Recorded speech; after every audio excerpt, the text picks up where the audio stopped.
cotidiano da vida de quem é pobre e negro, e da juventude, mas também de todas as suas famílias que moram nesses bairros. Ciro, meu querido. Então, queria falar sobre dois aspectos, né, sobre isso que o Israel estava falando aí, e que tem a ver, você inclusive, Vera, colocou naquele seu longo introito, né, a questão que está rolando nesse momento lá no Supremo Tribunal Federal, em relação à questão de descriminalizar o porte, né, descriminalizar é, quem, quem o usuário. Usuário E de o que droga. acontece? O usuário de Pois, droga, né? Não pois tem como a gente não não levar em consideração que a lei de drogas vem do governo Lula, ela vem do primeiro sim, governo Lula, né?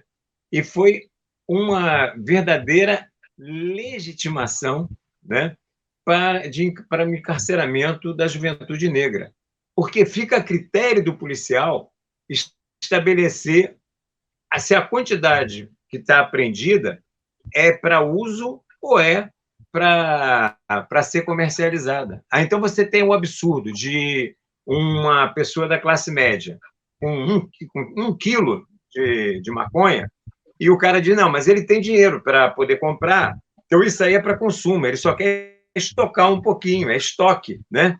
E aí, um menino negro da favela com 3 gramas é considerado traficante, que é inclusive o caso que está sendo julgado lá.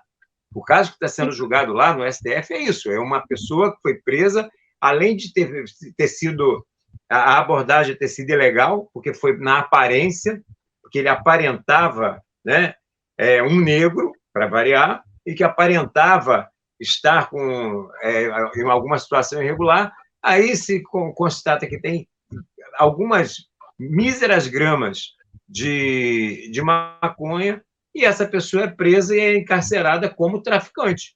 E você tem, dentro do sistema carcerário, milhares de pessoas que não tiveram nem audiência de custódia, em situações similares a essa. Nem audiência de custódia. Portanto, meses, como o Israel acabou de falar da situação aí das pessoas que ele citou, que foram presas aí em São Paulo, mas que ficam presas meses sem simplesmente pelo crime de serem usuários de droga. Essa é a questão. Mas serem taxados como traficantes pela discricionariedade da polícia, que estabelece quem é culpado e quem não é. E, geralmente, o negro da favela, esse é traficante, independente de se ele tem 1, 2 ou 3 gramas.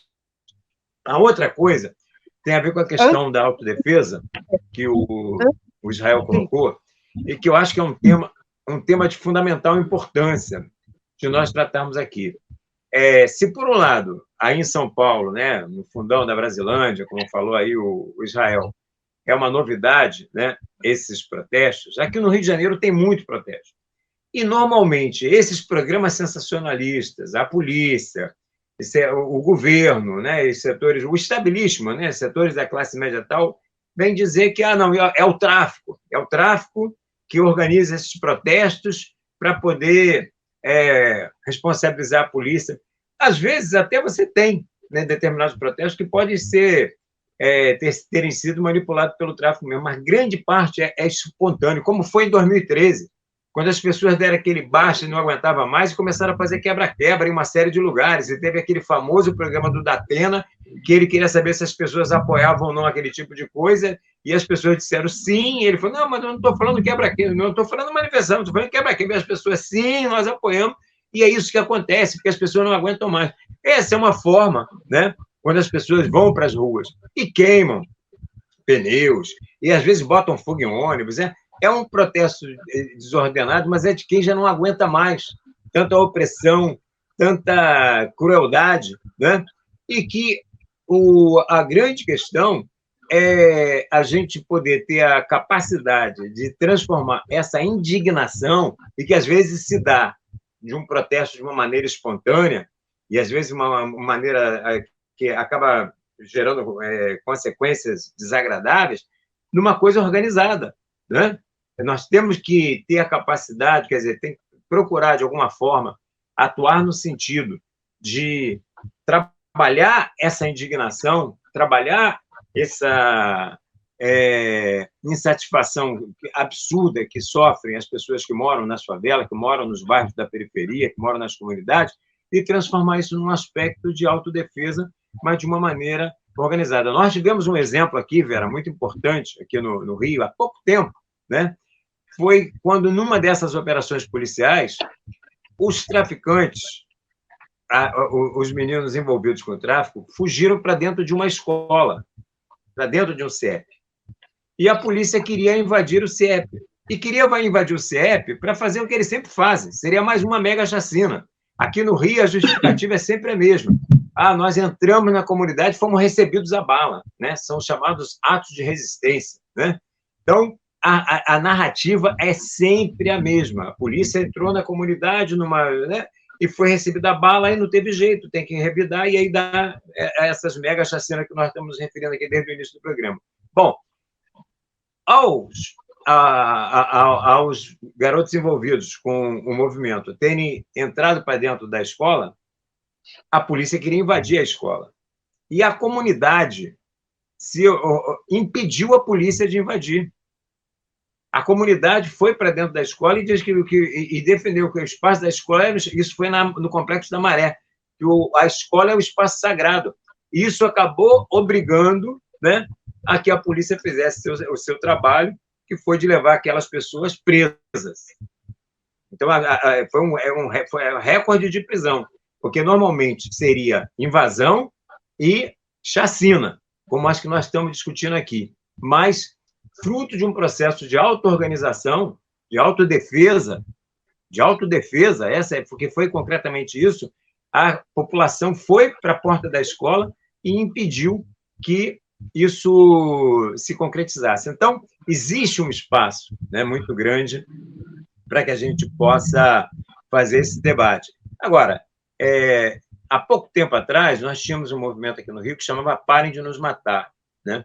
Lamentavelmente, por uma série de questões, isso foi antes das eleições, né, do ano passado, esse movimento acabou se dissolvendo, mas era um movimento assim, muito importante nesse sentido também, como colocou aí o Israel, de fazer acompanhamentos e organizar, né, procurar se aprofundar no sentido de organizar essa autodefesa. Mas, lamentavelmente, vários dos atores que ali atuavam estavam mais preocupados com o processo eleitoral e esse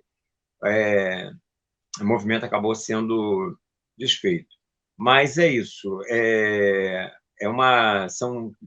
Essa discussão que está acontecendo hoje lá no Supremo é muito importante. Agora, é claro que, como você bem colocou, não basta só descriminalizar o uso de drogas. Nós temos que legalizar as drogas. Essa é uma questão fundamental. Droga é um problema, qualquer que seja ela, legal ou ilegal. Droga pode ser lícita ou ilícita, são todas prejudiciais à saúde. Pode ser o álcool, pode ser o tabaco, pode ser o tarja preta, né? Não é à toa que o nome de farmácia é drogaria, porque tudo que está ali dentro é droga, só que são drogas legalizadas. Algumas são tão pesadas que só com receita, né? Mas esse é um absurdo. Por quê? Porque quem lucra com esse comércio ilegal, né, não é os chefes de morro que estão sendo assassinados todos os dias nessas operações, ou os soldados, né, que estão a serviço deles, os gerentes, aí vocês chamam de biqueira em São Paulo, boca de fumo aqui no Rio de Janeiro. Bom, na verdade, quem está lucrando com isso está morando na Zona Sul aqui do Rio de Janeiro, no Leblon, na Barra da Tijuca, o dinheiro que é lavado no sistema financeiro, que entra no sistema oficial. Então, essa é uma questão fundamental, a luta pela legalização das drogas, né? Porque droga não é um problema de segurança pública, droga é um problema de saúde pública, e tem que ser tratado desta forma. E, para isso, também a gente tem que acabar com essa hipocrisia, porque nós vivemos uma sociedade muito hipócrita, né? Então, a questão da droga é, muitas vezes, tomada por uma postura preconceituosa, como se fosse um absurdo pelo fato de ser ilegal. E quando você dá o exemplo, né? Nós temos exemplos aqui do lado, o Uruguai, onde já houve a descriminalização da maconha. Nós temos estados, dentro dos Estados Unidos, que já descriminalizaram todas as drogas, né? Pronto, e nós temos que... Vamos falar disso temos que fazer essa discussão de frente aqui também.